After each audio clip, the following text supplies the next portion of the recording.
শেষ নবী একজন আসবেন, তার নাম হবে আহমদ। কি নাম হবে? আহমদ। আমাদের নবীর আরেক নাম কি? আহমদ। এটা আমাদের নবীজির আরেক নাম।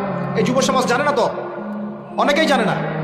এরা নেইমার মেসিকে চিনে, আমাদের নবীর নাম আহমদ তারা জানে না, অনেকেই জানে না।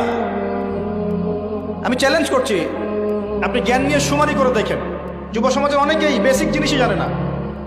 আর এখন আরেকটা প্রজন্ম তৈরি করার চেষ্টা করা হচ্ছে যারা এতটুকুও জানবে না, ওইটুকুও জানবে না। এখন যা জানে তাও যেন না জানে। তো এটা তাদের ধর্মগ্রন্থে লেখা ছিল, এই কারণে তারা অপেক্ষা করছিল শেষ নবী আসলে তারা তার হাতে বায়াত করবে। কারণ তাদের ধর্মগ্রন্থে ছিল যে মুহাম্মদ সাল্লাল্লাহু আলাইহি ওয়াসাল্লাম যখন শেষ নবী হয়ে আসবেন তার অনুসারীরা বিশ্বটাকে শাসন করবে। করেছিল না? আবু বকর সিদ্দিক, ওমর রাদিয়াল্লাহু আনহু, উসমান, আলী, তাদের সময় রাদিয়াল্লাহু আনহু আজমাইন সারা বিশ্বকে আমরা শাসন করি নাই? খেজুর গাছের মসজিদের নিচে বসে, খেজুর গাছের নিচে ঘুমিয়ে উমর রাদিয়াল্লাহু আনহু এক ইশারায় রোম সাম্রাজ্য পারস্য দখল